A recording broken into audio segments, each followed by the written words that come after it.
Y yo voy dándole como siempre.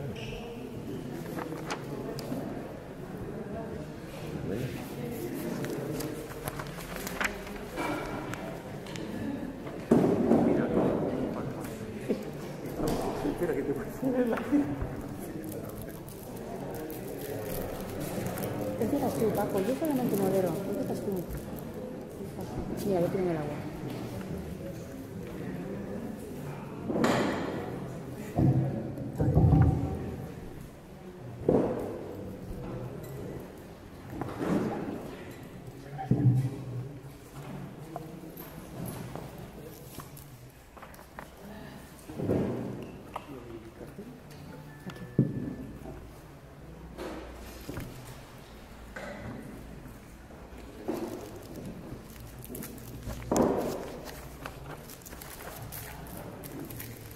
Y los 4 ejes temáticos aquí abajo. Buenas tardes. Muy agradecido por la presencia de cuantos están aquí. Y saben que en nombre de la Asamblea Popular de Gran Canaria, pues hemos organizado el primer encuentro sobre los presupuestos generales de la comunidad autónoma correspondientes al año próximo. Y tenemos con nosotros, como ven, a Juan Román Rodríguez, que es vicepresidente del Gobierno de Canarias, consejero de Hacienda, de Presupuestos y de Asuntos Europeos. Me corresponde empezar haciendo una introducción, que va a ser breve, pero leída. Primer encuentro, Presupuestos Canarios 2020. Introducción. Es normal, es habitual entre los gobernantes, es habitual el encuentro entre los gobernantes y los gobernados. Debería serlo, pero por lo general no lo es, sobre todo si son los segundos quienes lo piden. Es una paradoja de la democracia representativa, un fenómeno que solo podemos explicar por la desconfianza y el temor que en algunos gobernantes suscita no solo el progresivo fuego enemigo, dicho naturalmente en términos figurados, sino también, y a veces con mayor atención, la crítica constructiva. Como si el pueblo, en el mejor de los casos, fuera el pueblo robusto, ser maliciosos, el muchacho robusto del manifiesto del que recelaban los patricios romanos. No es el caso que nos ocupa hoy.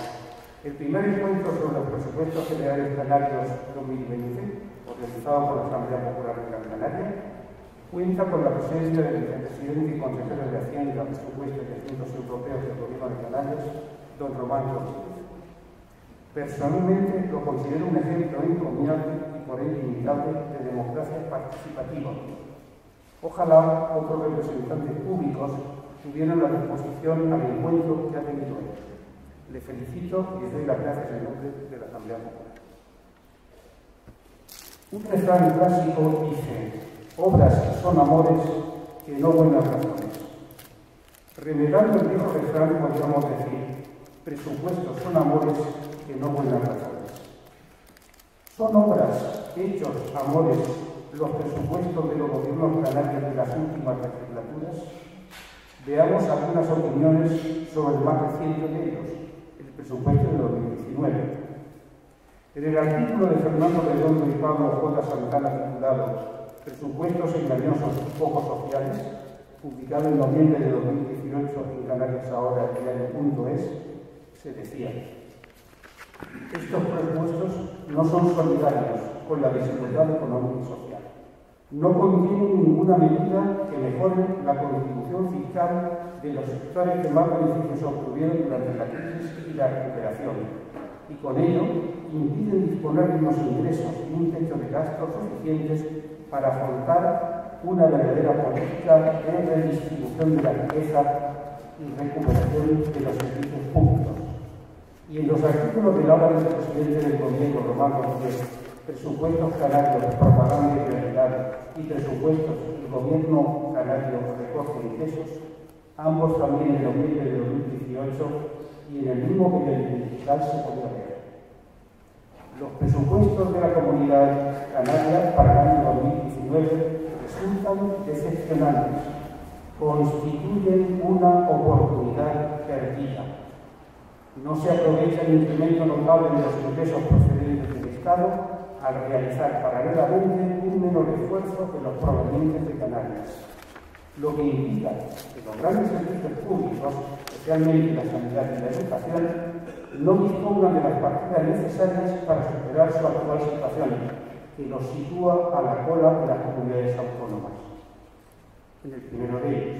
Y en el segundo se añadía: es el gobierno canario el que, con sus desequilibradas e injustas rebajas fiscales, impide contar con más dinero para la sanidad, la educación y la lucha contra la pobreza. En fin, vayamos concluyendo. Son muchas las oportunidades perdidas con los presupuestos de los gobiernos canarios de los años de la crisis y la recuperación. Coincido con Román Rodríguez en la idea de considerar que el presupuesto de 2019 fue decepcionante y, por consiguiente, constituyó una nueva oportunidad perdida para luchar contra la desigualdad económica y social, contra la pobreza y a favor de la recuperación del estado del bienestar. Pero, ¿qué sucederá con el presupuesto de 2020 del nuevo gobierno de Progreso y de Cambio de Canarias? ¿Será de nuevo una oportunidad perdida? ¿Una oportunidad insuficientemente aprovechada? ¿O será el primer paso seguro y firme en el camino de aprovechar satisfactoriamente los sucesivos presupuestos de los años 2021, 2022 y 2023?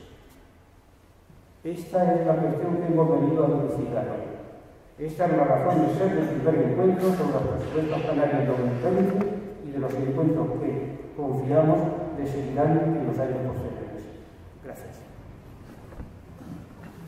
Bien, pues interviene a continuación con Román.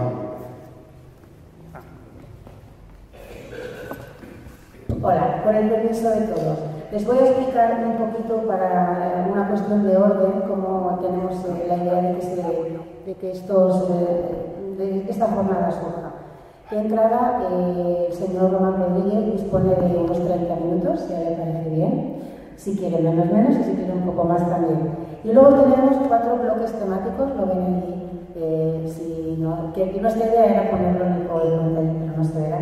Pero bueno, es una manera de organizar las preguntas para que tengamos como un hilo conductor. 4 bloques temáticos de unos 15 minutos cada uno. Con este tiempo prácticamente llegaremos a las 9 de la noche, un poquito antes. La idea es que si un poco antes alguna intervención libre, no de asociaciones o fuera de los ejes temáticos, pues también tenga lugar. Y con esto aquí les dejo, dentro de un ratito ya iré yo controlando el tiempo. Muchas gracias. Román Rodríguez, es su turno.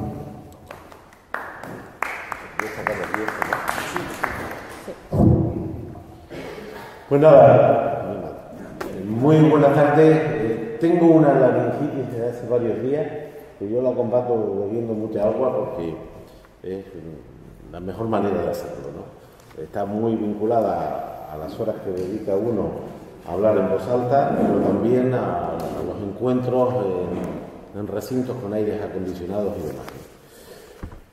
Vamos a ver, yo estoy hablando hoy aquí con un grupo de mujeres y hombres experimentados y conocedores y comprometidos. He saludado a unas cuantas personas que tienen una historia personal, de compromiso social, yo creo que claramente contrastable, ¿no? Y les voy a trasladar ideas que luego faciliten el debate. Primero, en Canarias hemos constituido una mayoría parlamentaria alternativa, distinta a las mayorías parlamentarias de las últimas décadas. Lo hemos hecho después de discusiones, 4 fuerzas políticas, Partido Socialista, aunque ustedes tienen 25 escaños en el Parlamento, nosotros los tenemos 5 escaños, Podemos tiene 4 escaños y la agrupación socialista Olmeda tiene 3 escaños. Es decir, tenemos 37 escaños de 70 que sustentan este gobierno. Las 2 semanas que tardamos en juntar la fuerza fueron 2 semanas intensas de discusión. Las 4 organizaciones políticas somos organizaciones distintas, con tradiciones e historias también distintas, pero nos animaba la necesidad de romper la dinámica de los ciclos políticos que se habían instalado en Canarias. Y lo hicimos en medio de un ejercicio económico con todo lo que eso conlleva. De manera que después de esas 2 semanas de discusión suscribimos un acuerdo sobre 8 ejes que son los que han sustentado el debate de investidura del presidente y son, digamos, los que sustentan la acción del gobierno, y entre la acción del gobierno esta ley es un instrumento importante. No lo más importante, ni el definitivo, pero las leyes de presupuesto tienen que expresar los compromisos que adquieres con la ciudadanía y tienen que orientar las prioridades de la política. Somos plenamente conscientes de que estamos en un entorno económico que nos determina. La economía internacional impacta en nuestra realidad. Por supuesto, lo que pase en la Unión Europea, determinante es lo que pase en el Estado español, y es muy influyente cómo se comporta la economía local. Y hay que decir que todos los indicadores, no desde ahora, desde hace 2 años, alertan sobre un proceso de enfriamiento de la economía internacional, de dificultades en la economía europea y en algunos de los grandes estados que la conforman, de retroceso de la economía española y un sensible retroceso también de la economía canaria. Por lo tanto, este presupuesto está hecho con un análisis de entorno, de enfriamiento de la economía. Somos plenamente conscientes, y además nos determina, que la situación política española, la ausencia de un gobierno en plenas competencias, la ausencia de ley de presupuestos en el Estado, de la que captamos muchos recursos, también limita las capacidades de esta ley de presupuestos. Y para rematar este contexto, heredamos una ley de presupuestos del año 19, con unas rebajas fiscales que le trajeron en torno a 200 millones de ingresos a la comunidad canaria, y además con decisiones de gasto público sin cobertura presupuestaria. Esencialmente 2. Una referida a la reducción de jornada laboral de los enseñantes y otra vinculada a la reducción de jornada laboral de los sanitarios. Estas 2 decisiones, que se producen en la etapa preelectoral, se hacen sin cobertura presupuestaria. O sea, se rebajan impuestos, nosotros creemos que de manera oportunista, y en paralelo se aumentan los gastos sin cobertura presupuestaria. La primera cuestión que nosotros entramos a tomar posesión de las responsabilidades, pues a partir del 19 de julio, y la primera reunión del gobierno es el 1 de agosto, donde yo expreso un análisis de situación sobre los datos que aporta el Departamento de Hacienda, y heredamos unas cuentas con 2 problemas en relación a las reglas fiscales que se impusieron en el Estado español con la ley, con la modificación de la Constitución, el 135 famoso, y la Ley de Estabilidad Presupuestaria y Sostenibilidad Financiera. 2 riesgos, el 1 de agosto. Incumplimiento del déficit, con 5 décimas de déficit excesivo, en torno a 250 millones de ingresos por debajo de lo que precisábamos, y con un evidente y claro riesgo de incumplir la regla de gasto, que es el límite de gasto que establece esa propia ley. Si esta comunidad incumple el déficit y supera la regla de gasto, tiene el inconveniente de que el Ministerio de Hacienda del Gobierno de España interviene en la comunidad y toma las decisiones por ti. De manera que tomamos un conjunto de decisiones el 8 de agosto y el 14 de agosto para reconducir esta situación. Esencialmente, las medidas son complejas y técnicamente es difícil de explicar algunas de ellas, pero esencialmente 2 decisiones. Reclamar al Gobierno de España transferencias pendientes que no estaban garantizadas y reasignar gasto público para garantizar las nóminas de sanidad y educación. Reclamamos al Gobierno de España recursos pendientes de transferir, y les tengo que decir que entre septiembre, octubre y noviembre hemos garantizado transferencias que no estaban en agosto y no había garantía de ser transferidas por 330 millones. Es decir, todos esos recursos son nuestros, son de justicia, pero no estaban garantizados, de manera que hemos recuperado 330 millones de transferencias corrientes y de capital de la Administración del Estado a la Administración canaria, que nos arreglan en gran medida el problema de déficit excesivo con el que encontramos las cuentas del 19.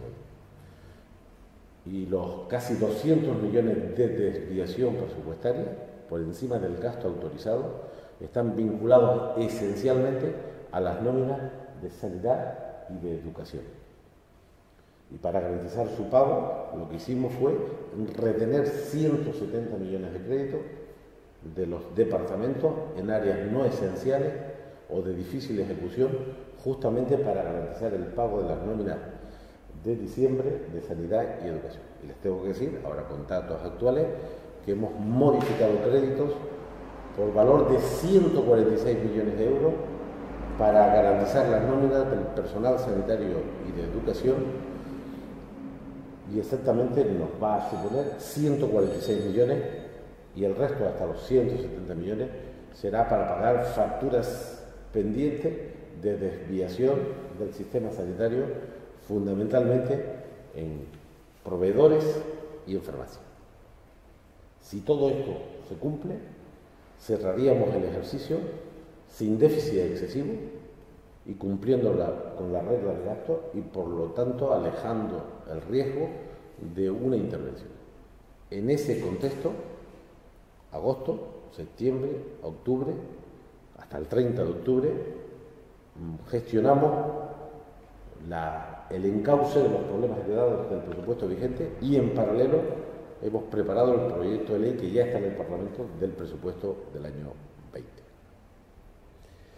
La idea del presupuesto del año 20 es que el gobierno progresista constituido por estas cuatro fuerzas políticas trasladara al presupuesto las cosas que comentamos y comprometimos en las campañas electorales, los contenidos que suscribimos en el acuerdo A4 que hoy conforma esa mayoría parlamentaria, y el debate de investidura que hizo la mayoría del Parlamento designar al presidente del gobierno, Ángel Víctor Torres.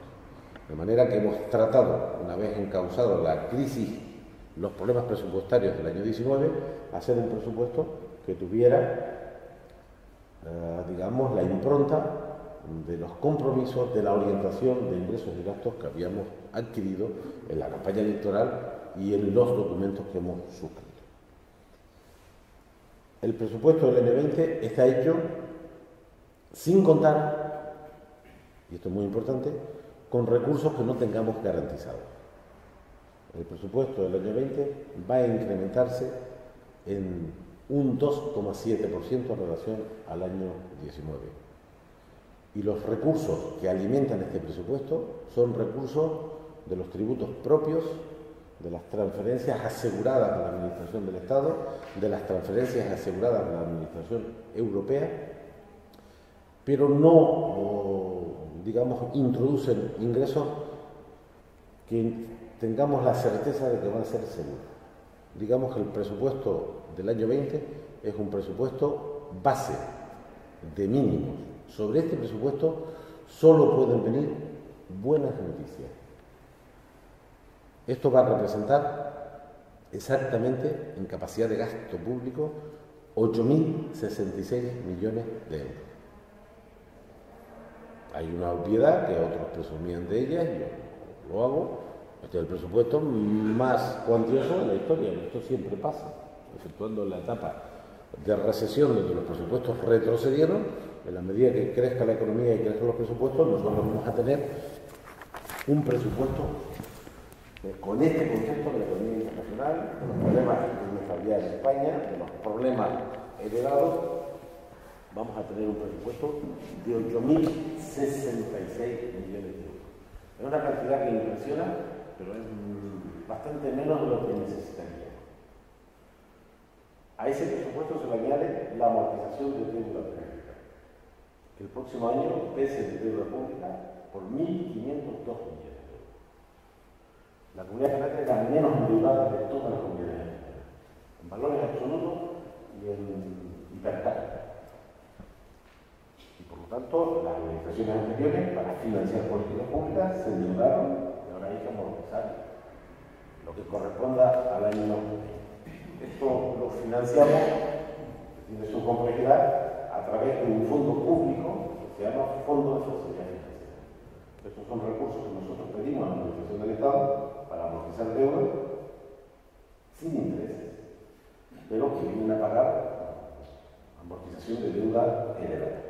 Pero para entenderlo, el presupuesto que llega a la gente, el que sirve para contratar y para pagar enseñantes, sanitarios, para hacer viviendas, carreteras, para políticas activas de empleo, ese presupuesto es de 8.066 millones, un 2,7 más del presupuesto del año en curso. En términos absolutos son 211 millones de euros más, que parece una cantidad significativa, pero después se entra con una cantidad muy pequeña. ¿Qué hemos intentado? Dos cosas.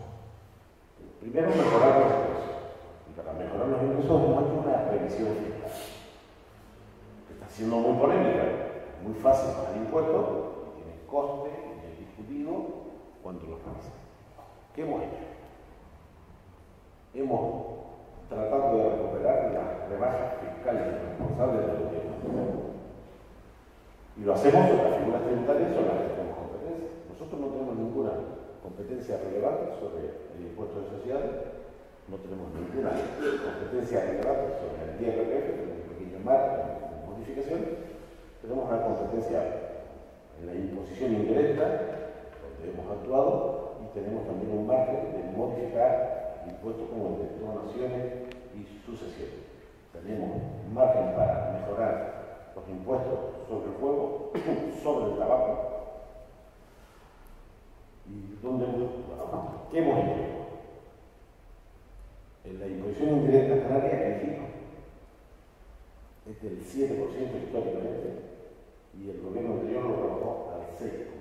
Nosotros hemos recuperado ese medio punto, que va a representar en ingresos adicionales en torno a 150 millones. Pero el IGI es un impuesto que es de titularidad de ayuntamiento, también de proporcional local. De esos 150, 155 son estimaciones, porque depende de la evolución de la economía. 90 millones se van al ayuntamiento de Canarias y en torno a 60 millones nos quedamos la comunidad autónoma. Hemos hecho una revisión del impuesto de donaciones y sucesiones con criterios de progresividad, de manera que la gente con poco patrimonio no va a pagar y la gente con mucho patrimonio va a pagar.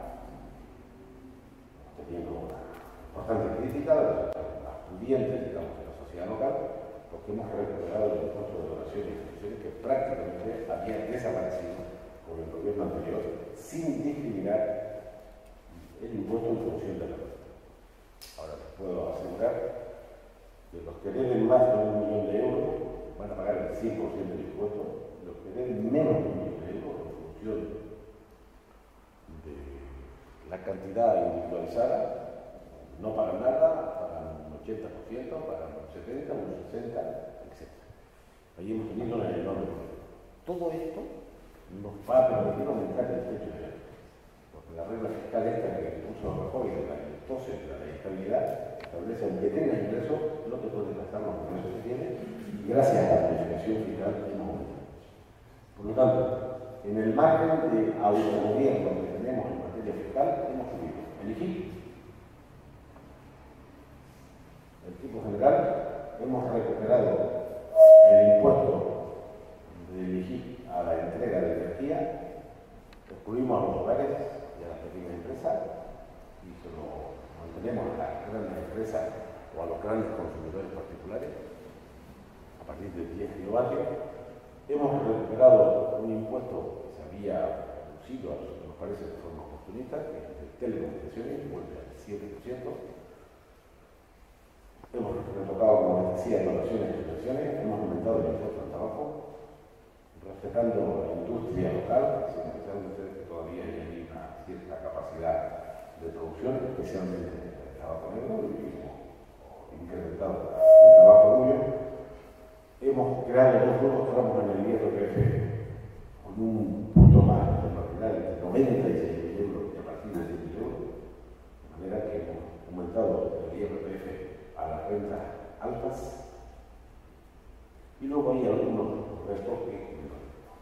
De manera que hemos recuperado lo sustancial de la rebaja irresponsable que se hizo antes de las elecciones del pasado año. La orientación del gasto. La orientación del gasto ha ido de la siguiente manera. El 75%, casi 4 puntos más que en la etapa anterior, de estos 8.066 millones van a políticas públicas, a sanidad, a educación, a derechos sociales, a empleo, a vivienda y a justicia. Concretamente, el gasto social aumenta un 6,1%. El crecimiento medio del presupuesto es del 2,7%. El gasto social más que duplica el crecimiento medio. Eso significa 352 millones de euros más el próximo año para los servicios esenciales. Hemos incrementado los recursos destinados a los sectores agricultura, ganadería, pesca, industria, comercio, turismo, 237 millones, exactamente un 13,6%. Mantenemos el esfuerzo inversor por encima de los 1.000 millones de euros y rebajamos la deuda en 34 millones. La orientación del gasto se ha hecho sobre estos parámetros.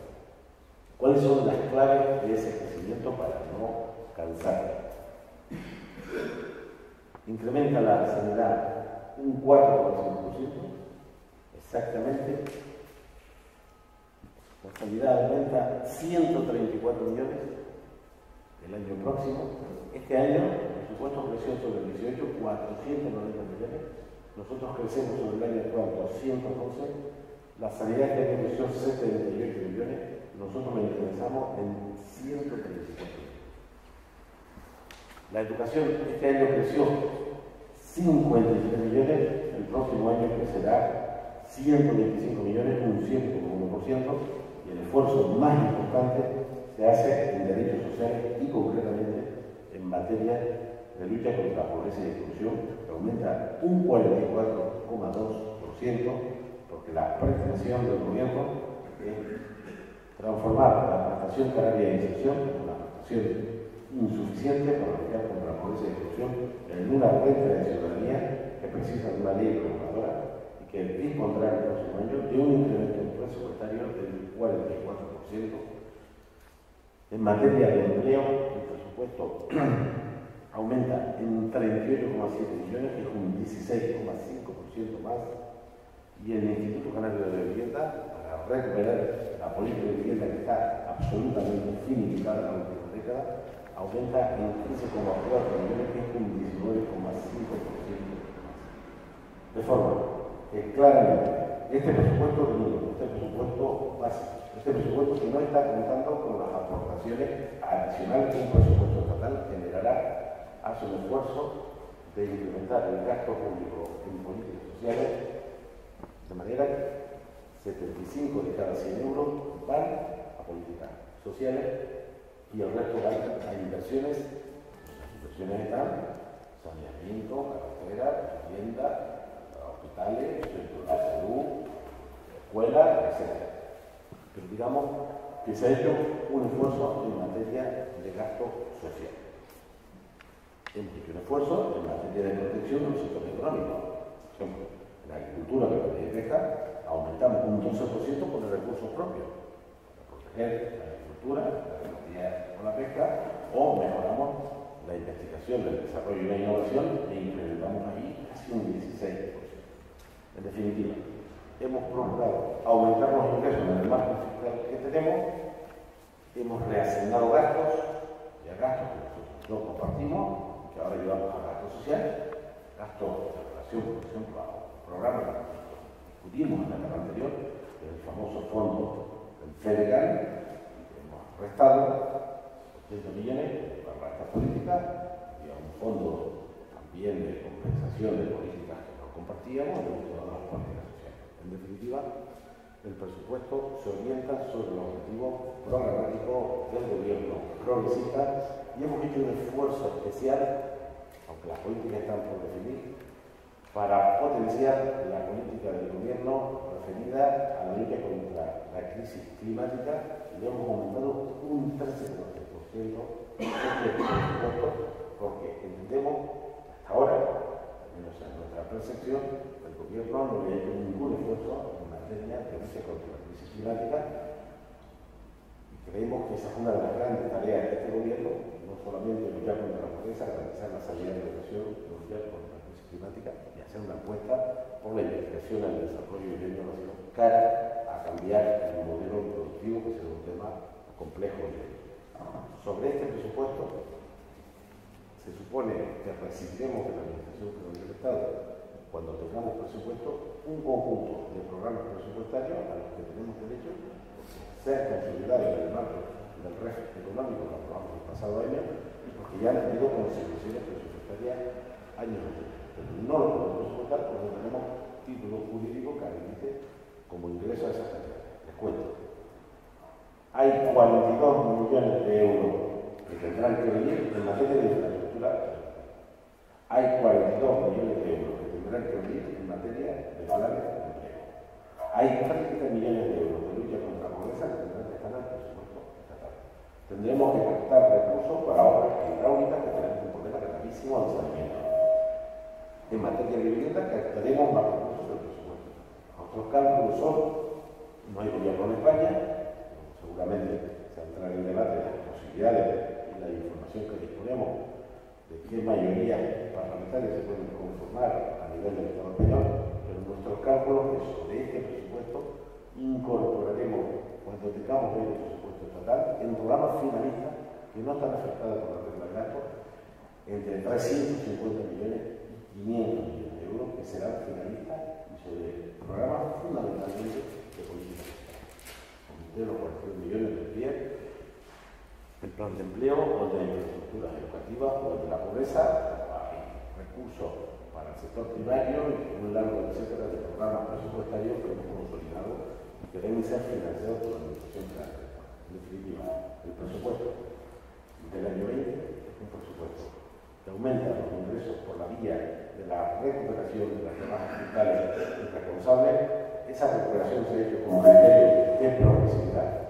Hemos reasignado gastos que consideramos no esenciales para llevarlos a gasto social o a gasto público orientados sobre los objetivos que tiene el gobierno, y hemos hecho un esfuerzo para hacerlo con el máximo de riesgo. No establecer previsiones que no se cumplan, a sabiendas de que si la política estatal se estabiliza, recuperaremos de la Administración General del Estado no menos de 350, 400 millones de euros que se incorporarían a este presupuesto de manera realista, insisto, sin contabilizar las recortes. En definitiva, un presupuesto, nuestro primer presupuesto, recoge en gran medida los grandes objetivos del gobierno, que son la inclusión social, la lucha contra la crisis climática y la apuesta por la sostenibilidad, la apuesta por un modelo de desarrollo que debe ser de otra manera, más por el conocimiento y menos por el cemento, manteniendo también la protección a los sectores económicos más debilitados, que son esencialmente el sector primario, porque si no desaparecerá. De manera que estas serían las líneas generales del presupuesto de ley. Yo me callo porque me está grabando la voz y porque seguro va a ser más interesante la discusión con ustedes de estas pinceladas que están soportadas en más de 9.000 folios, lo que representa una ley de presupuesto de esta complejidad. Sí les tengo que decir, para que vean la complejidad del presupuesto, que los 211 millones adicionales, el capítulo 1 de personal, fundamentalmente, cuando nos hablamos del capítulo 1 de personal, estamos hablando de sanitarios y de docentes. Escuchen bien este dato. El incremento del capítulo 1 es de 217 millones de euros. Y el presupuesto crece 211. Todos los incrementos irían al capítulo 1 de sanitario y docente. Hemos podido aumentar las políticas de empleo, las políticas de vivienda, las políticas de lucha contra la crisis climática. Y ese largo etcétera de mejora, reasignando gastos. Porque los 211 millones de incrementos, que es lo que nos permite la ley llevándolo al máximo, incluida la reforma fiscal, 217 cifras. Nos faltarían 5 millones para cubrir el incremento del capítulo 1, porque se produjeron decisiones que pueden ser comprensibles, y es que la reducción de jornada en lo toca del servicio público cuesta el año que viene, el año completo, 120 millones de euros. Hemos podido salvar y orientar el gasto sobre las políticas públicas de inclusión, de lucha contra la crisis climática, porque hemos reasignado gastos que antes iban a otras partidas que no nos parecen prioritarias. Les digo esto para que vean las dificultades con las que hemos hecho este presupuesto, que insisto, es un presupuesto base y que solo puede mejorar cuando dispongamos de un gobierno de España que parece que está en mejores condiciones, y si quieren podemos hablar, y la información de primera mano es altamente probable, es muy deseable que se estabilice la situación política española. Información, datos, es que el acuerdo entre el Partido Socialista Español y Unidas Podemos es la única opción que abre con las matemáticas parlamentarias en las Cortes Generales. Ponemos de información que apuntan que la abstención de Esquerra Republicana pueda facilitar una mayoría parlamentaria suficiente para iniciar una legislatura con nuevas políticas, pero también con una cierta estabilidad para acabar con esta situación de interinidad que hace que no tengamos ley de presupuesto, que no tengamos un gobierno con plena competencia y que muchos de los derechos ciudadanos y derechos también de Canarias estén comprometidos, porque la capacidad para actuar de un gobierno de funciones está limitada por las leyes y la ausencia de los derechos de presupuesto es un gravísimo inconveniente para el conjunto del sector público y especialmente para una comunidad como la nuestra que tiene una alta dependencia del presupuesto estatal. La información que dispongo es que, aunque va a haber un cierto retraso sobre el calendario ya previsto, es muy probable que esta propuesta de mayoría parlamentaria se pueda considerar las próximas semanas. La abstención de la Republicana es indispensable. Sin esa condición no hay posibilidad de investidura. Sabemos que Sánchez no se va a ir a la investidura si no tiene garantía de ganar. De manera que aunque la consulta de la reina estos días, la clave está en que se desbloquee el asunto de Cataluña, que yo creo que se va a producir este hecho. Si no fuera así, tendríamos una segunda hipótesis terrible que no está considerada, al menos en lo que me trasladan los dirigentes federales del Partido Socialista, que no están considerando esta opción, porque los poderes fácticos están barajando una segunda opción, un pacto de los partidos que ellos llaman constitucionalistas, que es un pacto PSOE con el apoyo del Partido Popular. Y la tercera opción, poco baraja, pero está sobre la mesa, es volver a un tercer proceso electoral, que sería muy difícil de aceptar por la ciudadanía y además no garantizaría ningún desbloqueo. Seguramente pues, lo que harían es que retrocedan las izquierdas y avancen. En ese panorama nos estamos moviendo, tratando de mantener esa conexión con las autoridades estatales, ahora en funciones, pero con la idea de que si tenemos un gobierno primero, ese gobierno tendrá que responder también a los mecanismos de financiación que ahora no podemos utilizar. Nosotros, ha habido comunidades que no han hecho la ley de presupuesto y yo he defendido y he convencido a mis compañeros que siempre es mejor tener una ley que sea con menos recursos de los que quisiera que no tener ley. Es muy difícil gestionar las cosas públicas sin una norma que actualice y oriente ingresos y gastos, ¿no? Y en esta norma nosotros hemos orientado los ingresos y los gastos sobre nuestra visión, sobre nuestros compromisos electorales y cambiando de tercio, creemos que de ciclo, siendo conscientes de que aquí no están todos los recursos que necesitamos, siendo conscientes de que la situación política española nos influye mucho, pero sabiendo que sobre esto solo deben venir noticias en positivo y es aumentar los recursos para gasto público de forma dirigida y sin afectar la regla de gasto, y casi todas esas políticas, conocemos muy bien, hemos contribuido a ellas, son políticas fundamentalmente de protección del sector económico y de protección de las políticas públicas, especialmente las sociales. Pobreza, empleo, educación serían los grandes beneficiarios de un gobierno estatal mínimamente respetuoso por los derechos de Canarias, que yo creo que están razonablemente consolidados en el nuevo estatuto y el REF económico, que es el REF económico y social, porque la mayoría de los programas no son en este orden y que no están aquí porque no hay presupuesto. Lo dejo aquí para facilitar el debate y para descansar un poquito.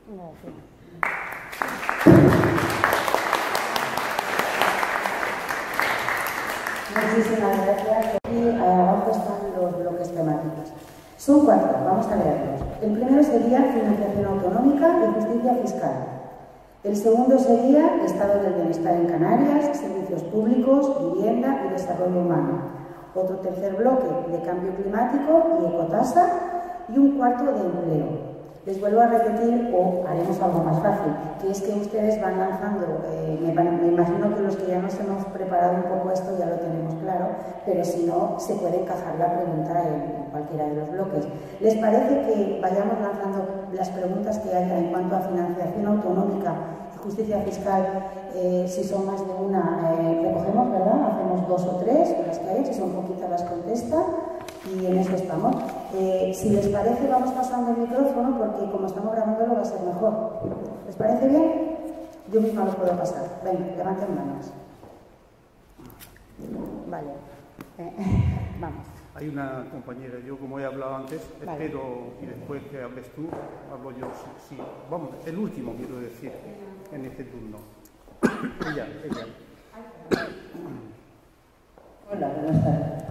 Mira, yo soy enfermera médica y quería saber aquí en Sanidad el presupuesto que hay es para incrementar costos de trabajo. Porque según la Organización Mundial de la Salud es una enfermera por cada 12 pacientes en planta y una para cada 2 pacientes en servicios especiales. Yo voy anotando para dar más oportunidades. Si hay alguna pregunta más. Yo quería sobre el impuesto de sucesiones. El impuesto de sucesiones puede ser una herramienta para las desigualdades, ¿no? Entonces, me imagino que una familia media que ha conseguido con muchos esfuerzos tener una vivienda, estoy hablando de una vivienda en Chamán o en cualquiera de nuestros sitios aquí, de nuestros barrios de aquí, tendría que pagar, ¿a partir de cuánto se tiene que pagar los impuestos de sucesión? Porque algunos periódicos hablaban de 30.000, de a partir de 30.000. Vale, gracias. Voy a hacer dos preguntas y así para concretarlas más. ¿Qué criterio va a seguir el gobierno de Canarias con la RIC y la SEC? ¿Con la? La RIC y la SEC. Yo voy a seguir sobre ello y después se va a mantener como el gobierno anterior en esas bonificaciones de IRPF que fue muy electoralista, de las bonificaciones por ventistas, todas las cosas que yo considero que podrían ser bonificadas de otras formas dentro de la sanidad, más que bonificadas dentro del IRPF.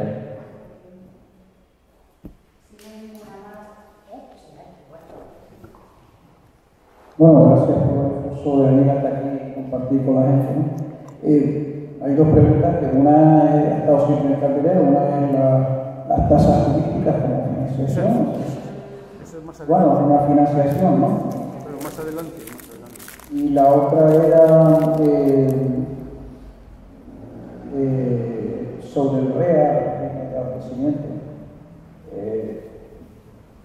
O el mundo viene demostrando que hace muchísimos años que grueso, prácticamente el 90% se invierte en la importación, en abastecer el mercado. Cuando es del capítulo 1, o sea, es inversión para el sector primario. En maderas y Azores no es así, se invierte el 100%, no en el potencial enemigo que es el importador, sino en el sector primario, ¿no? No sé si había alguna estrategia de corrección de esta partida. Y luego el tema de la financiación a través de las políticas relacionadas con la fiscalidad en torno al gran volumen, o sea, la gran gasolinera Atlántico Medio de Canarias, ¿no? O sea, porque vemos que ahí la comunidad autónoma tiene poca capacidad de maniobra, pero bueno, algo se podría rascar en la financiación, en un impuesto en esos grandes petroleros que pasan por Canarias y que se abastecen aquí y siguen de largo. O sea, solamente los servicios portuarios, si había posibilidad de ahí, habría que ir en contacto de cara al Estatuto de Autonomía, pero bueno, yo pienso que hay margen para algunas cositas, ¿no?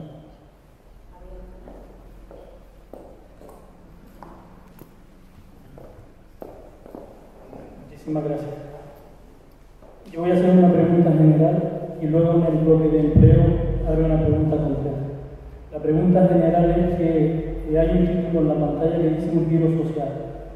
¿Cuándo empezaremos a hablar, si es posible, en vez de gasto social, en inversión social? Con el retorno de la inversión que supone mayor salud, mayor educación y mayor bienestar social.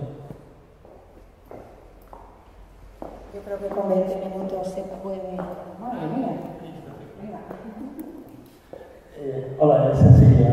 Será porque viajo mucho. La ecotasa. Una de las banderas. La siguiente, sí. No pasa nada con eso. Sí. Creo que con 20 minutos se puede... El pobre, ¿sí o no? Bueno, yo, aparte de hablar en nombre de la Asamblea Popular de Gran Canaria, también lo voy a hacer ahora en nombre de ATAC Canarias, la organización de la que formo parte. Es un conjunto de consideraciones que contienen también algunas preguntas. Entonces, consideraciones sobre la financiación autonómica y la justicia fiscal. Señor Vicepresidente, primera consideración. Parece que al fin han quedado atrás los presupuestos neoliberales de austeridad y de recortes sociales y de los servicios públicos propios de las dos legislaturas, octava y novena, 2011 a 2019, del anterior gobierno de Coalición Canaria. Segunda consideración.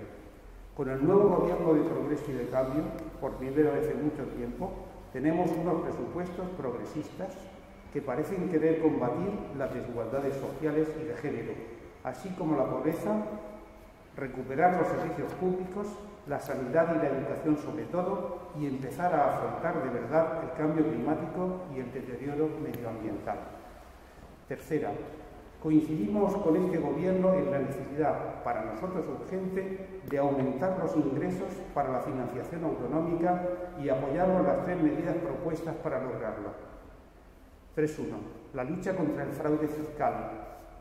Estamos convencidos de la necesidad de un pacto de Estado para luchar contra el fraude fiscal, como propone Gesta, el sindicato de los técnicos del Ministerio de Hacienda, que señalan que entre las 3/4 partes y las 4/5 partes de dicho fraude corresponden a las grandes empresas y a las grandes fortunas que defraudan decenas de miles de millones de euros cada año.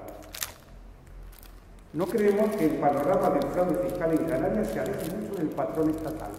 Por consiguiente, entendemos que la actividad de la Agencia Tributaria Canaria, fortalecida, debe priorizar la inspección de las grandes empresas y de las personas de rentas más altas de las islas. Segundo, plenamente de acuerdo en incrementar la contribución fiscal de los más ricos. Sin justicia fiscal no se pueden construir sociedades más justas. Pero es aquí donde albergamos más dudas. Nuestra preocupación es que el Gobierno flaquee, que ceda en su propósito, que sea incapaz de resistir las presiones de la élite empresarial puesta en pie de guerra. ¿Es fundada o infundada nuestra inquietud, señor Vicepresidente? Tercero, de acuerdo también con la creación de contribuciones ambientalistas, como existen ya en decenas de destinos turísticos, especialmente con la ecotasa. Cuarta consideración, el IGIC, impuesto indirecto. Desde su implantación en 1991, el IGIC ha pasado del 4% al 7%.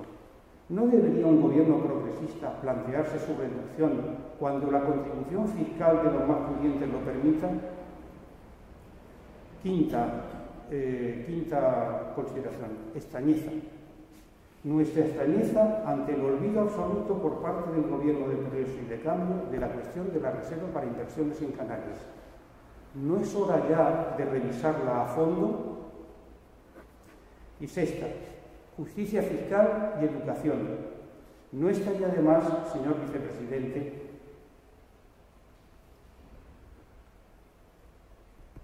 vamos a ver, perdón que me he perdido.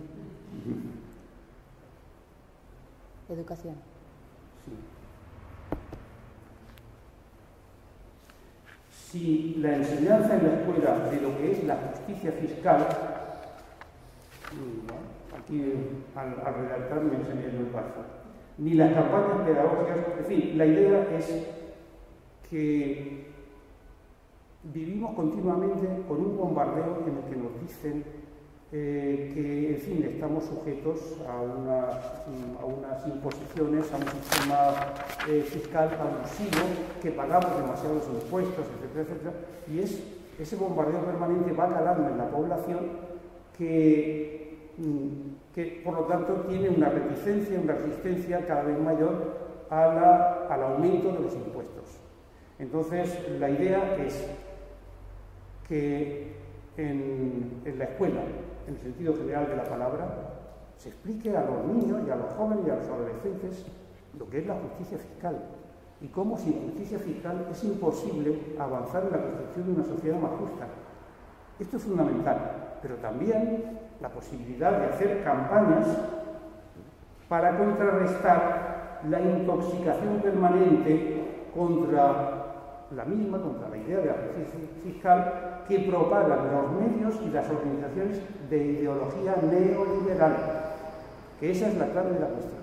Es decir, todos los que están continuamente planteando que los impuestos son, en fin, una simple anécdota. Hace unos años viajo por el norte de la península, llegamos a una localidad, nos alojamos, a la mañana siguiente voy a pagar y entonces el hotelero de turno me dice, si le parece no ponemos, yo le doy la factura pero sin el IVA y de esa manera pues le cobro menos. Y dije, no, déjelo, ponga el IVA, que me parece más correcto y tal. Y me insiste. Le dije, mire, no, póngalo y así podrá usted decir que ha conocido al menos a un español honrado. Y entonces el tío me contesta, ¿sabe lo que le digo? Que el que roba a un ladrón hace 100 años de perdón. Es decir, el Estado es un ladrón según esa visión de ese sector de la sociedad, que es fundamentalmente de la alta sociedad, por llamarla de alguna manera, que claro, no tiene necesidad del estado de bienestar, porque tiene la riqueza suficiente para ir a clínicas privadas, a hospitales privados, a colegios privados, a universidades privadas. Es decir, que se puede resolver todo con dinero, que ve el mundo como una mercancía y como un mercado, y que por lo tanto no tiene el menor interés por los servicios públicos generales. Y bueno, pues yo creo que sería muy importante dar esa batalla ideológica contra esta visión de los impuestos, que yo creo que hay que decir, no, en una sociedad democrática no hablamos de impuestos, hablamos de contribuir, no de imponer, sino de contribuir. Y por lo tanto no hablamos de impuestos, sino de contribuciones. Cada cual contribuye en la medida de sus posibilidades. Y es una sociedad democrática. Y lo de impuestos, pues sería en las sociedades absolutistas o en las dictaduras, etc.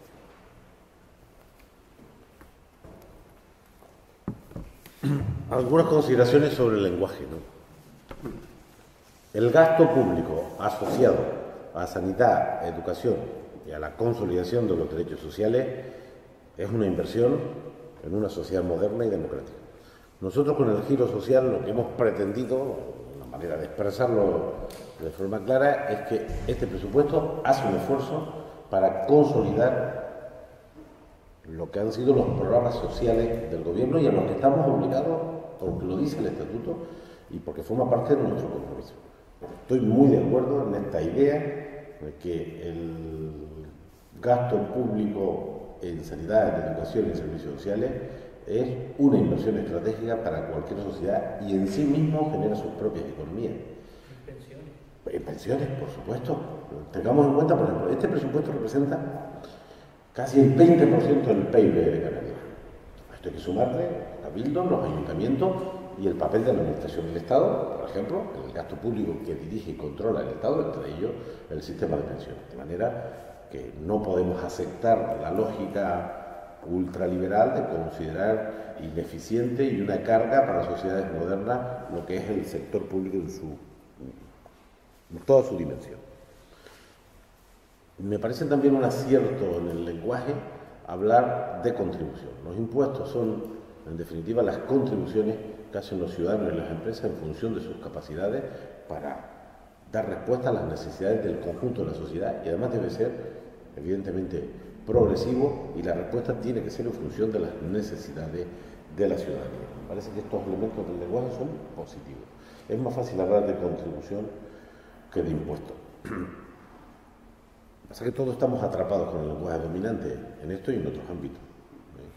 Hay problemáticas que se han ido abriendo paso en la sociedad y nos obliga a modificar las formas de expresión, porque yo creo que es lo que al final nos ayuda también a comprender las cosas de forma adecuada.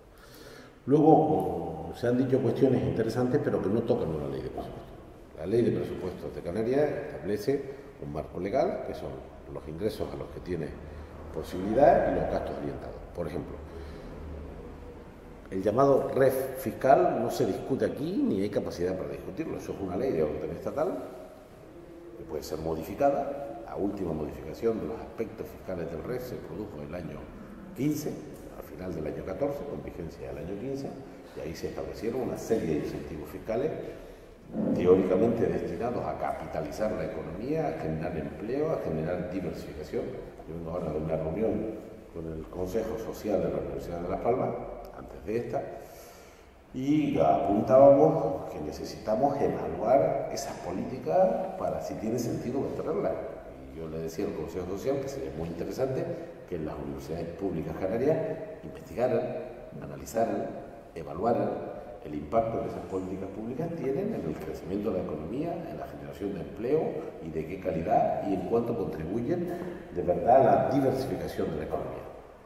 Pero no tocan una ley de presupuesto, digamos, discutir y cuestionar esos temas. Esos temas son cuestionables y discutibles en otros ámbitos porque son normas que no dependen solo de nosotros, sino son de orden estatal. De manera que la ley de presupuesto no entra a evaluar esas cuestiones porque además los impuestos son los que actúan, no son de titularidad canaria. El impuesto a sociedades es de titularidad estatal y su regulación es de corte general. Ahí nosotros no tenemos ninguna capacidad de influencia en la normativa propia.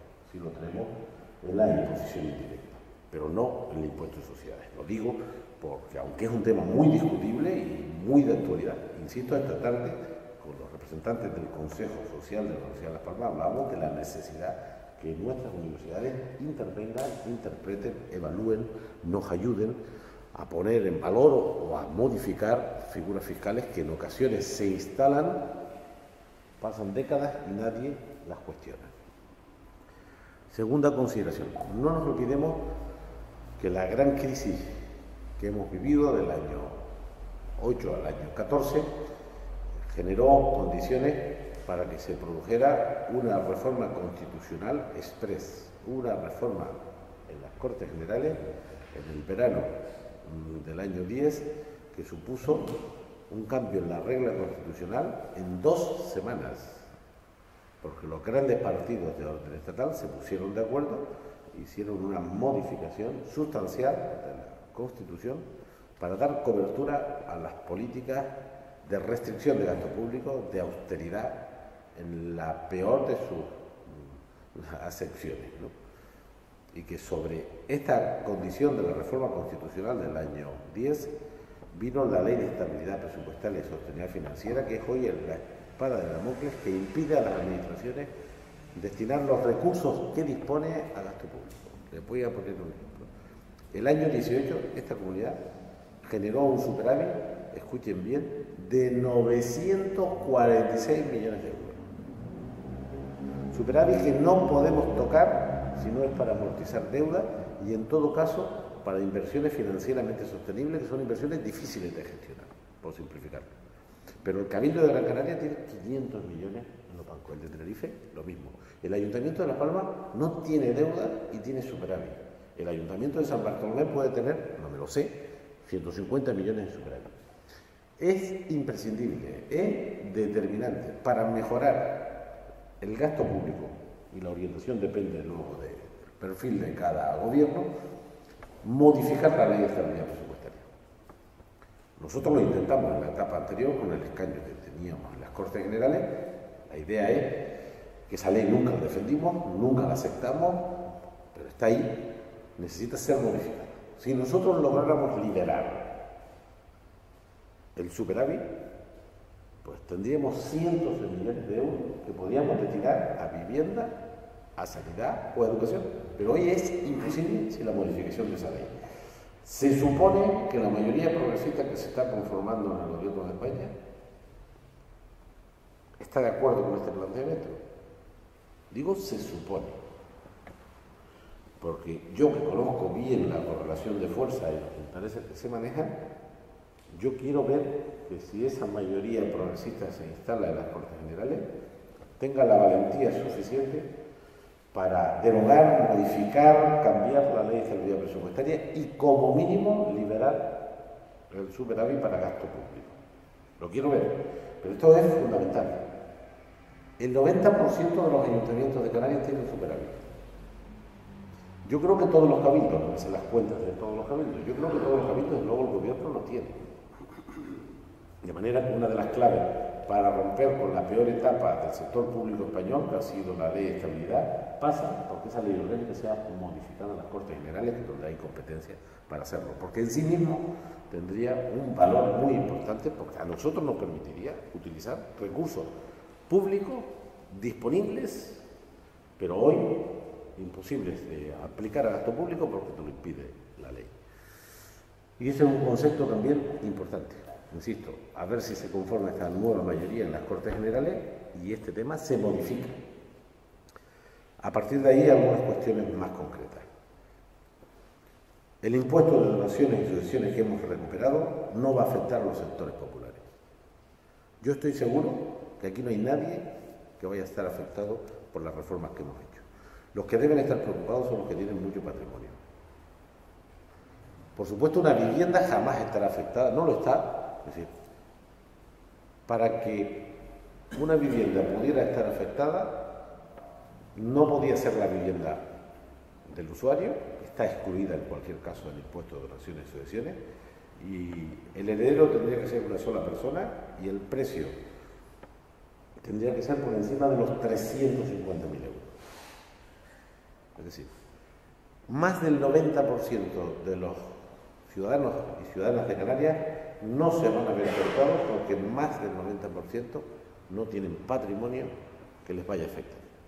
Esto va a afectar al 5, al 7, al 10% de los herederos que pagarán el 100% del impuesto a partir de 1 millón de euros. Y de 350 a 1 millón de euros se va... De 350 por abajo no pagan nada. De 350 a 450 paga el 10%. Y así hasta pagar el 100% los que superen 1 millón de euros. Por lo tanto, hemos incorporado a la revisión un criterio de progresividad. Yo no voy a estar afectado, ni mis hijos tampoco, si me muero. Y como los que estamos aquí, yo me conozco unos cuantos, nadie de nosotros va a estar afectado. Los que van a estar afectados, los que hereden un hotel de 7 millones de euros, porque van a tener que pagar lo que corresponde con la ley. Los que hereden 10 fanegadas de platanera, eso van a tener que pagar. Los que hereden un apartamento no pagarán. Los que hereden 50 apartamentos pagarán. De manera que la progresividad está garantizada en ese impuesto. Sobre la imposición indirecta. Nosotros tenemos la imposición indirecta más baja de toda Europa. La gente de Alcorcón o de la línea de la Concepción hoy paga una imposición indirecta del 21%. Nuestros hermanos portugueses, por cierto, hay que fijarse en muchas cosas que están haciendo en ese país, muy interesantes, tienen una imposición indirecta del 23%. No hay ningún lugar en Europa que tenga la imposición indirecta que tenemos nosotros, que ahora bloquea al 7%. Es la más baja de todos los territorios de la Unión. Y la vamos a mantener así. rebajar esa... Y por supuesto, todos los alimentos básicos y todos los servicios básicos están al 0%. Todos. Hasta el verano del año 19, en el resto del Estado español, el pan estaba al 10% de IVA.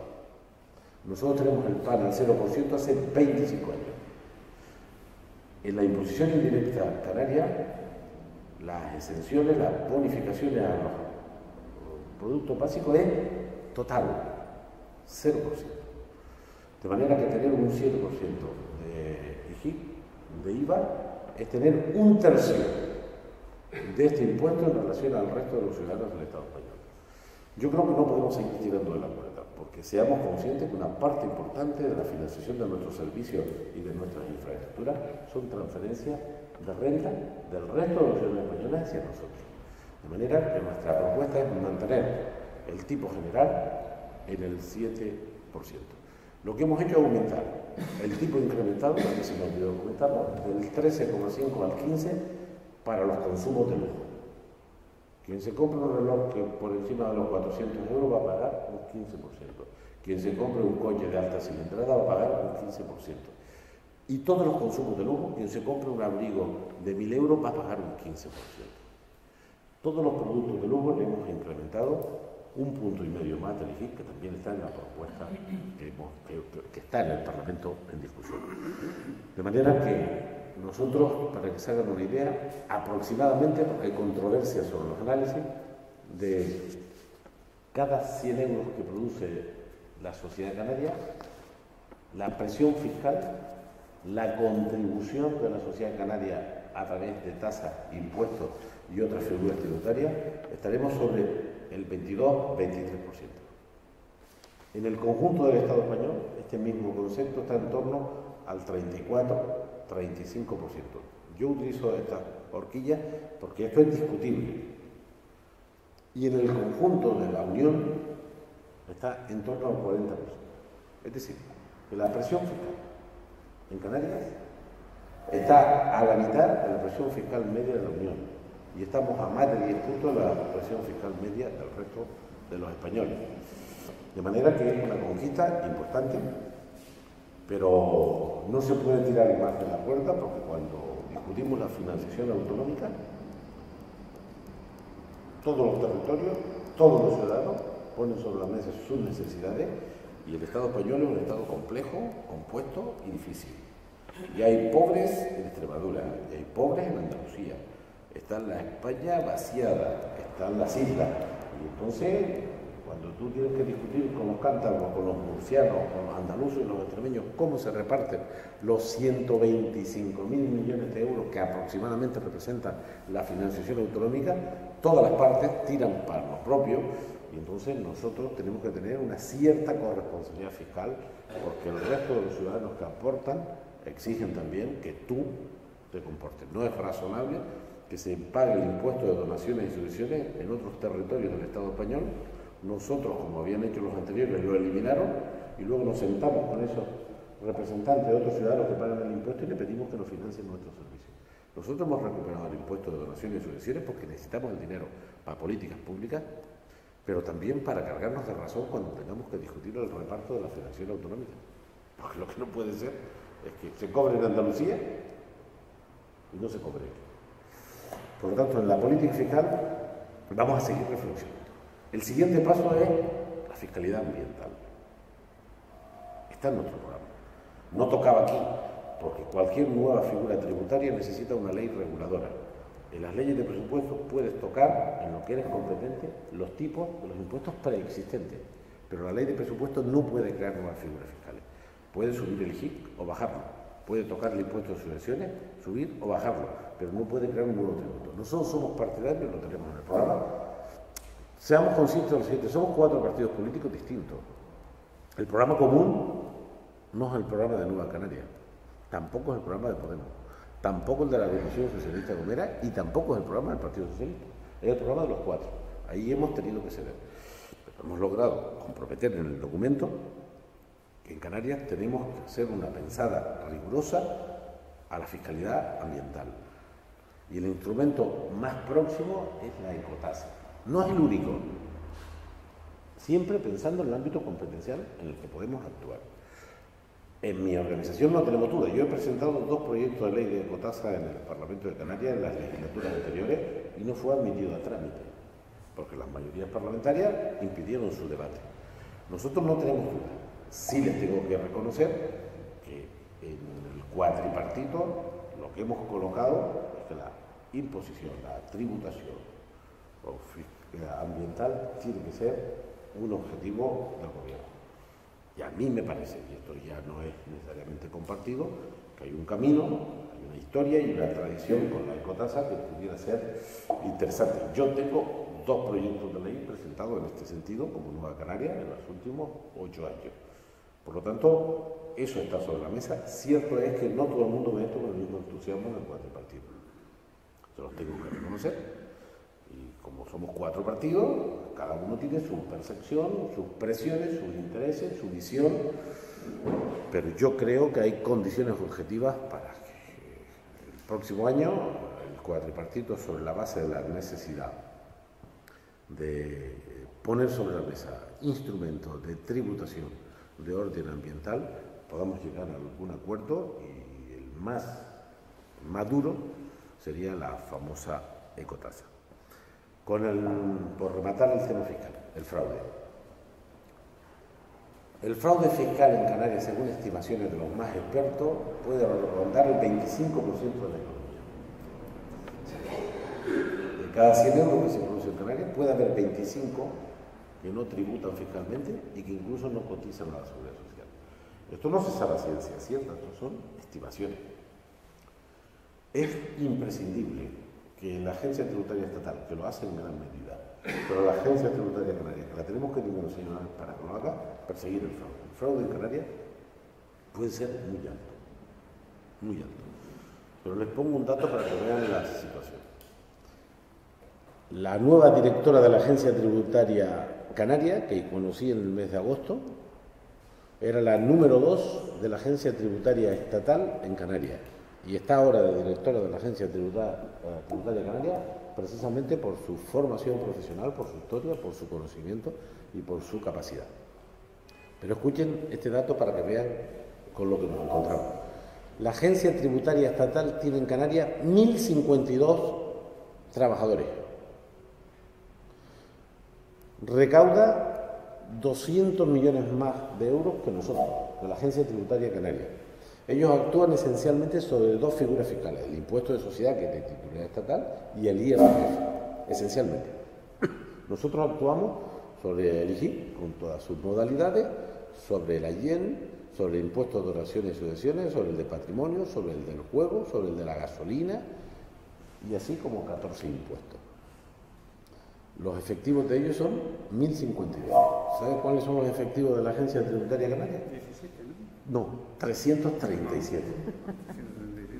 Sí, pero imagínense ustedes, la Agencia Tributaria Estatal, que tiene sus servicios centrales en Madrid, y casi toda la inteligencia de la agencia viene de los servicios centrales de la Agencia Tributaria Estatal, tiene 1.052 efectivos. La Canaria, con una potencia similar, solo tiene 337. Es verdad que tenemos una empresa pública llamada Grecasa, que es, digamos, un instrumento de la agencia tributaria que tiene 135 trabajadores, pero tenemos la mitad de los efectivos que tiene la agencia tributaria estatal. Vamos a hacer un esfuerzo en contratar más personal, porque eso sí, esa sí que es una inversión absolutamente rentable. Disponer de efectivos humanos para la inspección, para la educación, para el control, para el seguimiento en la agencia tributaria es una inversión absolutamente estratégica. Hemos conseguido una dirigente de alto nivel, no política. La gente que trabaja conmigo, los más importantes, los he conocido hace meses. Es decir, que no son gente de mi órbita de influencia, son profesionales altamente cualificados que están ahí por su valía profesional y por su capacidad. En la agencia tributaria vamos a hacer un esfuerzo de personal y un esfuerzo muy importante en materia de sistemas de información. La clave de una agencia tributaria es la información. Vamos a hacer un esfuerzo para coordinar nuestras actuaciones con la Agencia Tributaria Estatal. La Agencia Tributaria Estatal ha alcanzado un alto nivel de profesionalidad y un alto nivel de medios técnicos y humanos. Y tiene que ser un referente para caminar en ese sentido. En cambio de tercio, hablando de todos los temas de fiscalidad. Sobre los servicios públicos básicos. El sistema sanitario de Canarias, que yo conozco bien, muy bien, está en términos de ratios de profesionales en la media española. En la media española. Y el sistema sanitario público español, yo sostengo y defiendo que está entre los 4 mejores del mundo. Yo creo que es de las pocas cosas que podemos presumir de un sistema sanitario público, universal, con una cartera de servicios amplia y esencialmente gratuito, si el gobierno del Progreso de España elimina el copago, que también es un compromiso. Eso no quiere decir que estemos satisfechos con su dimensionamiento y con su actuación. En Canarias tenemos problemas no solo de efectivos, sino de gestión y de planificación. Tenemos un gravísimo problema en relación a los tiempos de espera de la gente, que son inaceptables. Tenemos que reducir los tiempos de espera. Siempre habrá más demanda que capacidad de prestar servicio, en todos los sistemas sanitarios públicos. Pero en Canarias tenemos una demora media que está casi el doble de la media española. No puede ser que para una prótesis de cadera en Bilbao espere 40 días y nosotros esperemos 127. Y un año en ocasión. Sí, yo hablo de tiempo medio. Es decir, si hay 17.000 o 11.000 personas, unos esperarán 4 semanas y otros esperan un año y medio. Estoy hablando del tiempo medio. Eso no puede ser. Reconducir esto no será fácil. Aunque hemos hecho un esfuerzo en el presupuesto significativo, no será fácil. Pero sí quiero poner en valor, hoy una persona que tiene un problema de salud muy grave ha sido atendida en uno de nuestros hospitales y encontrarán pocos lugares en el mundo, por ponerlo bueno también sobre la mesa, que tiene esas prestaciones de forma gratuita a toda la población. Esta conquista de la sociedad española y canaria, de la sanidad pública, gratuita y universal, hace que en este asunto seamos de los mejores del mundo. En otras cosas no. En lo que decía antes, no. Pero en esto somos de los mejores. Que no quiere decir que no tengamos problemas de dimensionamiento, de instalaciones y de tiempos de espera. Pero la apuesta de este gobierno por la sanidad pública, por la educación pública, incluida la escolarización de 0 a 3 años, que por cierto aumentamos el presupuesto en relación a este parámetro, un 102%. Es cierto que partíamos de una posición mala. Tú no puedes resolver todos los problemas, ni en uno ni en 4 presupuestos, pero tienes que cambiar la tendencia. La escolarización de 0 a 3 años es un derecho de los niños y de las familias, pero especialmente de los niños.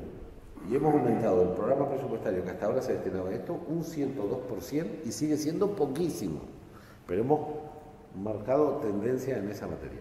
Yo creo que los servicios públicos esenciales en Canarias hay que seguir haciendo un esfuerzo inversor, hay que seguir haciendo un esfuerzo fiscal para mejorarlo, pero lo que hemos intentado en este presupuesto es orientarlo hacia la consolidación de más gasto público, de más esfuerzo fiscal en los servicios básicos. Y yo, si no me equivoco, solo me quedó lo del REA, que tampoco es objeto del presupuesto, pero que tiene tela. El REA y el AIEN son 2 instrumentos siempre sometidos a discusión. Este no depende de mí, sí depende del arbitrio de la importación.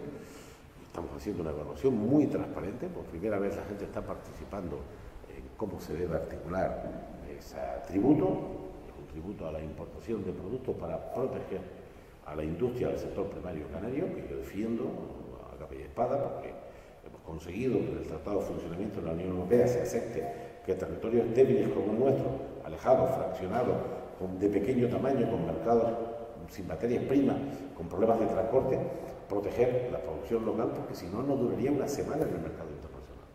El sector primario, si no lo protegemos, desaparece en 3 semanas, si eliminan las ayudas o si eliminan los aranceles a la importación de determinados productos. De manera que nosotros defendemos proteger en territorios singulares, alejados, y con dificultades como el nuestro, establecer mecanismos de protección, porque si no la mundialización te va a poner, ¿no? Y eso lo mantenemos. Luego el régimen específico de abastecimiento es un instrumento, teóricamente, para facilitar la importación de materias primas para la industria y el sector primario. Lo sustancial del REA va al sector primario y especialmente al sector ganadero.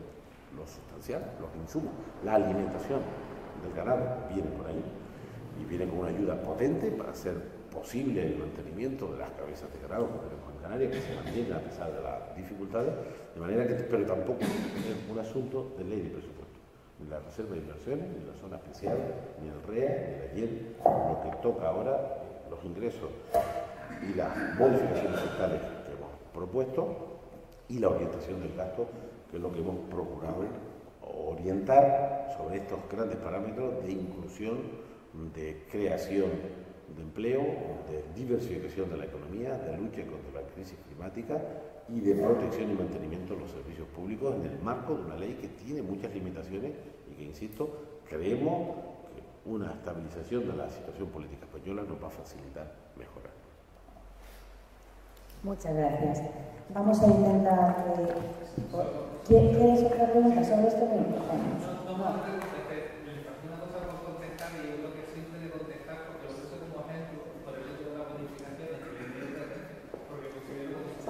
Ah, vale, sí lo tengo.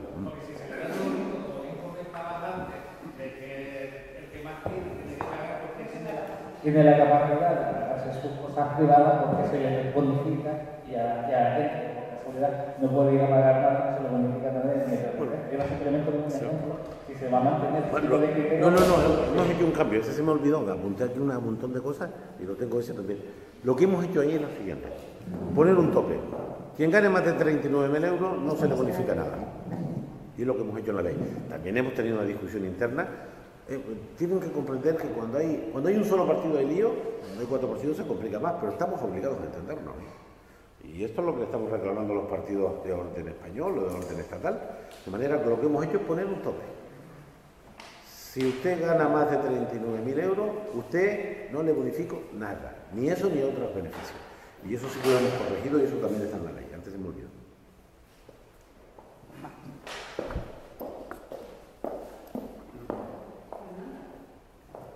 Gracias. ¿Suena mucho? No te lo acerques mucho. Aléjalo, que se oye muy bien. Sí, lo alejas y se oye bien. Bueno, gracias. Sabemos, conocemos a Roberto Ríos de montones de años, sabemos su gran capacidad de comunicador, pero en este momento necesitamos que, aparte de un buen comunicador, sea un político con afán de demostrar que es el hombre de izquierda que piensa en la justicia social por encima de todo, ¿no? Entonces, en esa esperanza, en el caso, digamos, ya de mi vida, tengo una preocupación enorme de pensar que me marcho dejando un país subsidiado. Un país subsidiado. La mayor riqueza de un país es su pueblo, es su población. Y es su población trabajadora, con capacidad de trabajo, con dignidad, con ilusión. Y tenemos desde hace montones de años una población trabajadora subsidiada, lo que no le permite acceder a una vivienda, no le permite una capacidad para pagar unos recibos y vivir con la ilusión de que además de pagar esos recibos y de pagar una vivienda, puede tener ilusión para vivir la cultura, para vivir todo el resto de lo que significa la vida en general. Entonces,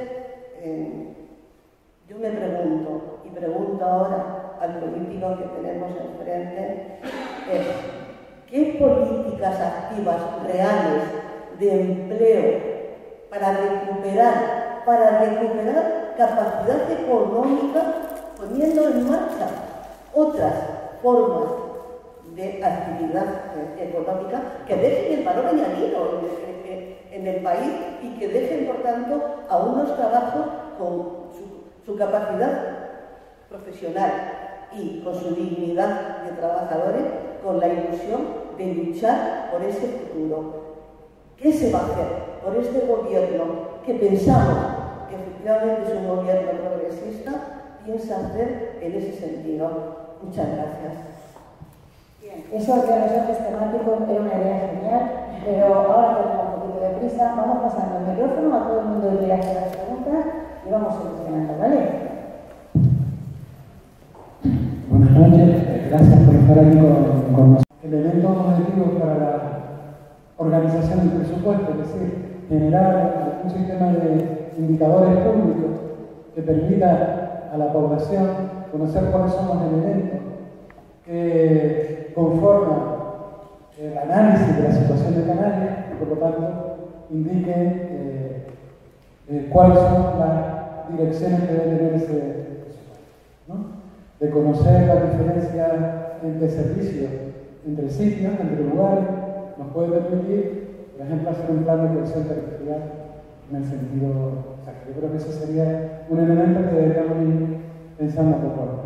Yo estoy de acuerdo con Román en lo que dice de que debemos darle una pensada a todas las fiscalidades, pero también al régimen económico y fiscal, aunque eso sea negociarlo todo con Madrid, no sé qué, porque resulta que la mayor parte de los elementos de la baja fiscal que hace el régimen económico fiscal se fundamentan en la generación de empleo. Pero no hemos tenido nunca ninguna posibilidad de evaluar cuál es el empleo que generan esas rebajas fiscales. Entonces, ¿de qué estamos hablando? Estamos hablando de cheques en blanco que nunca se evalúan. Yo creo que ese es un elemento fundamental, la evaluación de las políticas fiscales. Si tú tienes un instrumento que dice que lo vas a usar para, por ejemplo, para crear empleo, de algún sistema nos tenemos que dotar para evaluar. Nosotros en algún momento, hablando con el Ministerio de Hacienda, nos decían que igual hay posibilidades de hacer esa evaluación combinando datos de empleo, datos de seguridad social, en fin, que habría posibilidades de hacerlo objetivamente. Entonces yo creo que sería elemento a incluir, no solo en el régimen económico fiscal, sino en todas estas políticas que se plantean. Porque a mí me gustaría que el planteamiento debe ser, hemos incrementado la inversión en educación tanto, pudiéramos decir, el próximo año, ¿cuántas plazas de educación infantil 03 vamos a poder crear? Porque eso es lo que nos permite evaluar. Claro, decimos, incrementa tú decías el 70 y pico %.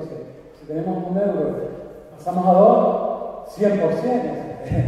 Eso es como... O sea, que a mí lo que me gustaría que pudiéramos decir, por ejemplo, el incremento en sanidad, ¿cuánto nos sirve para recuperar servicios privatizados? ¿Cuánto nos sirve para mejorar la atención primaria? ¿En qué? ¿En qué vamos? O sea, ¿qué es lo que vamos a mejorar la atención primaria? Porque ese es uno de los elementos claves también. ¿Cuántas plazas sociosanitarias vamos a ir generando en el... Y luego sí que yo menos una política más agresiva con el tema del empleo. El tema del empleo. Tenemos un 20% de personas registradas en el INEM.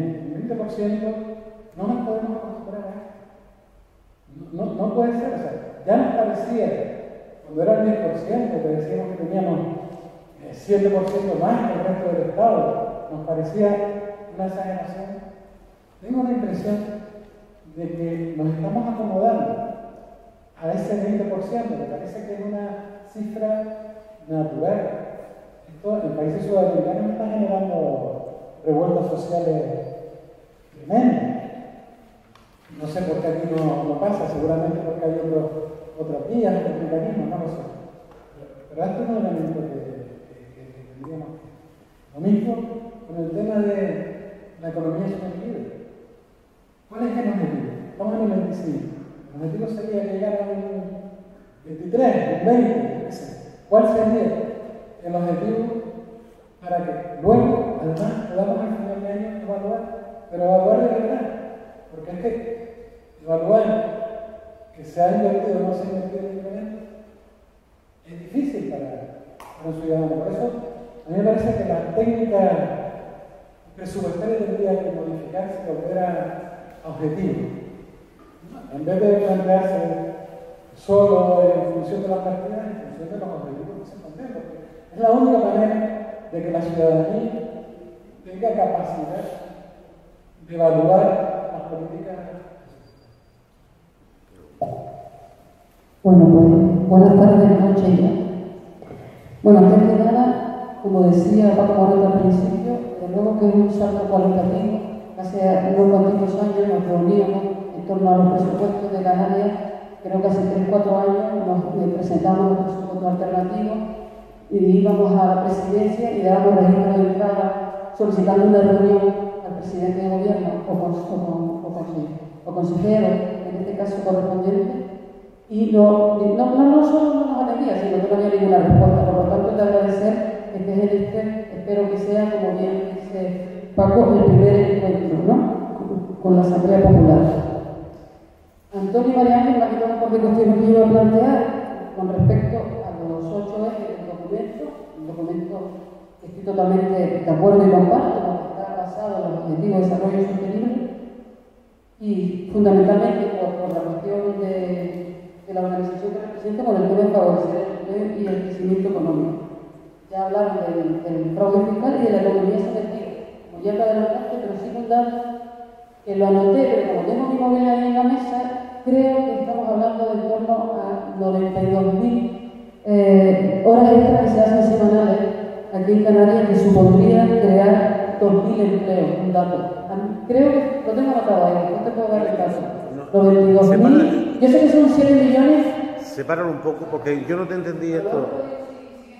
Así es más fácil. No, más lejos ahí. Pues.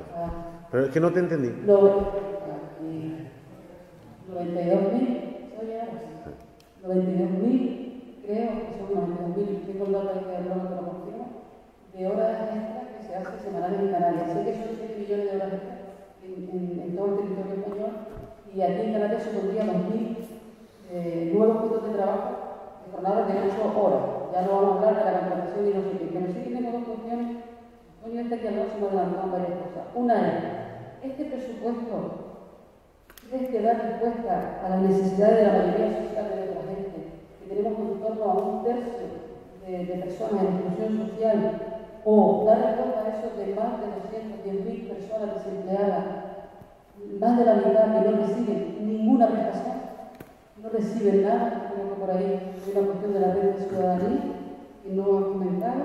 Y luego, por último, sobre todo, por algo que me da rabia y me duele en los últimos años, cada vez que oía al gobierno de Canarias diciendo somos la comunidad autónoma más cumplidora, con un déficit de 500 millones o 900 millones, como tú decías, reconociendo que hay una ley de estabilidad presupuestaria y fecha de gasto que te lo impide.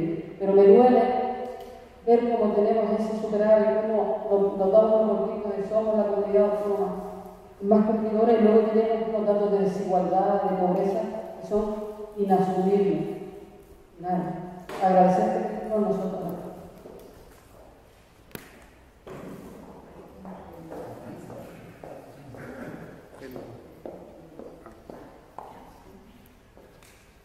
Buenas noches, soy Rosy. Aléjalo.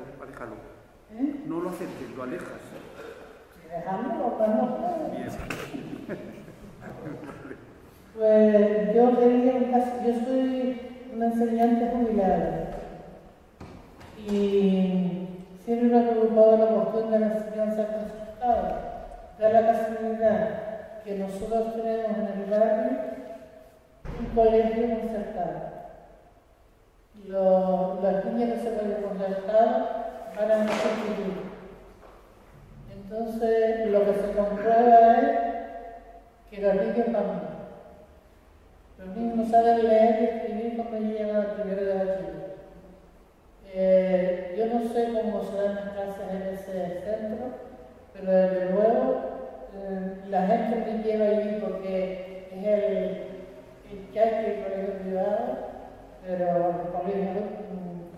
UGTI son bastante buenos. Entonces, después no tienen, yo no sé todavía si alguna de ellas lo han impresionado. Porque ellas hacían las cosas muy suaves. Pretendían incluso que atravesaran una carretera para que sus niños pudieran jugar. Y los niños vienen, lo que yo digo, con una falta de comprensión y eso terrible. Después el Señor, que se murió a los hijos, hace de su capa un salmo. Si tú llevas allí a los hermanos, te cobra el APA por cada hermano. ¿No sabéis verdad? Pero que si eso es de esta situación normal en toda la autonomía o es aquí nada más.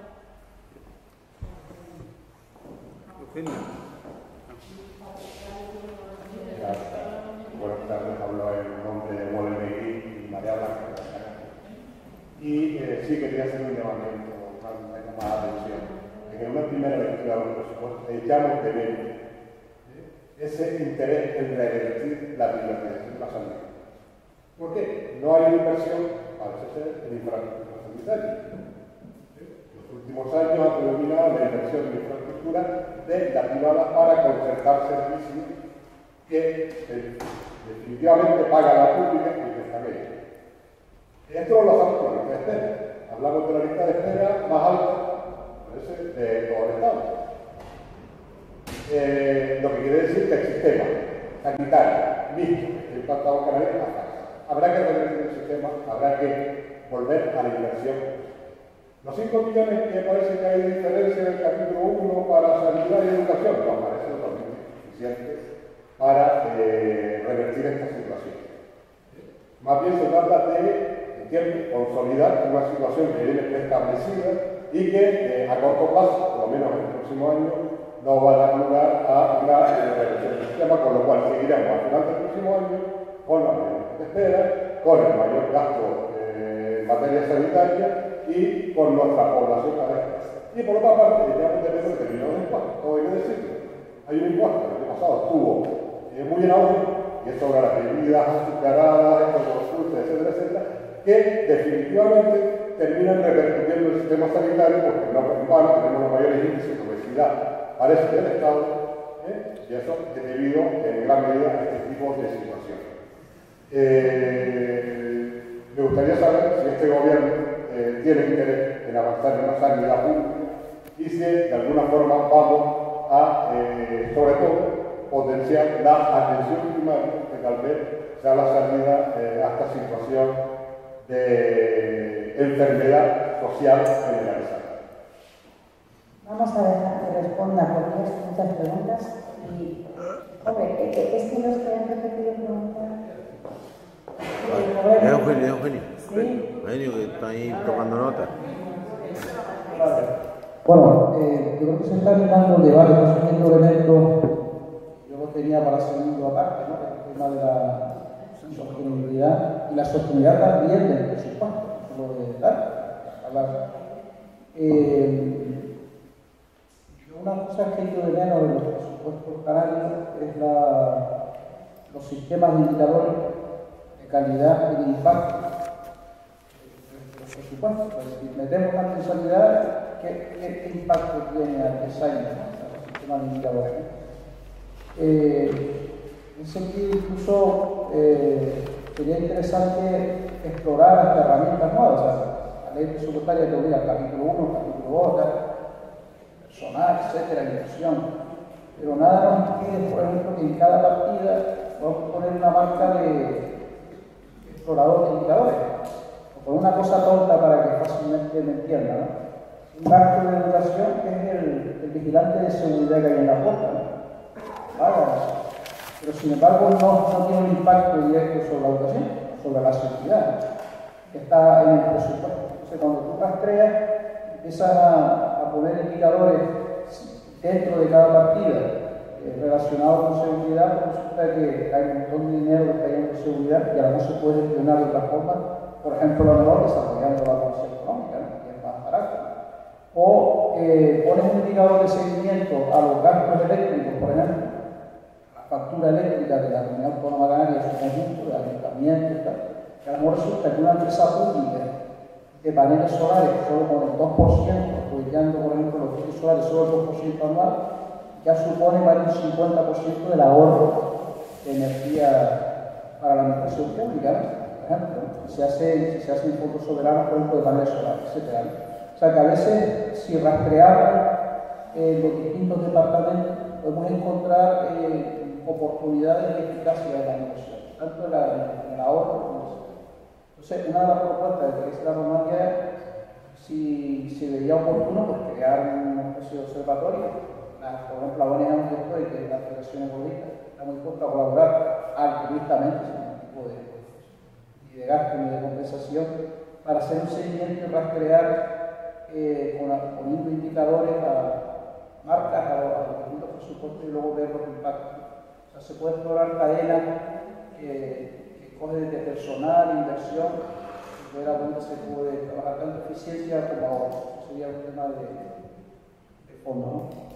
Luego, el otro tema que también he hecho de menos, la presupuesto de la Unión Autónoma de Canarias, los países nórdicos tienen fondos soberanos de inversión. Nosotros no tenemos esa tradición, salvo el caso del Hierro, ¿no? Que tiene un fondo de inversión soberano, que es el parque eólico que tiene soberanía energética y le produce beneficio al cabildo y con eso reinvierte en los ciudadanos del Hierro, ¿no?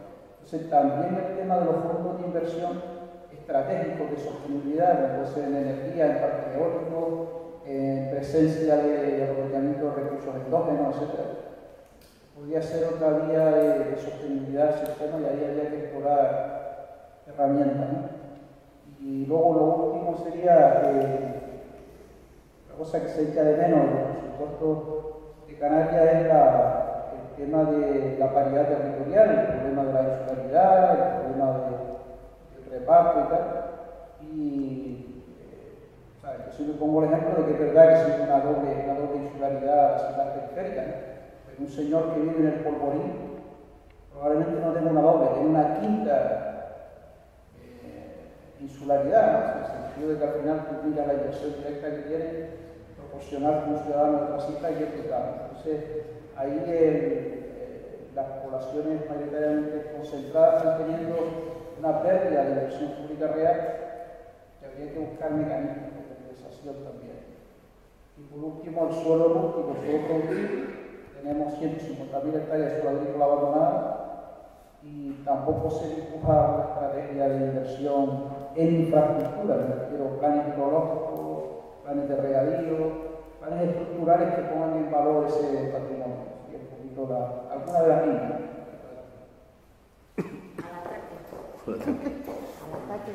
Bueno, por darnos un toque de realidad a este gobierno. Este gobierno hizo este presupuesto en 60 días, con un equipo recién llegado, algunos con experiencia, porque hemos captado gente con experiencia, y otros que estrenan sus capacidades en órganos de gobierno. Este presupuesto no es un presupuesto de transformaciones radicales, porque es que no hemos tenido tiempo ni tomar conciencia de la situación. Hemos hecho un presupuesto en 60 días. Septiembre, el presupuesto lo presenté yo en el Parlamento el 30 de octubre, porque si no, ya salía fuera.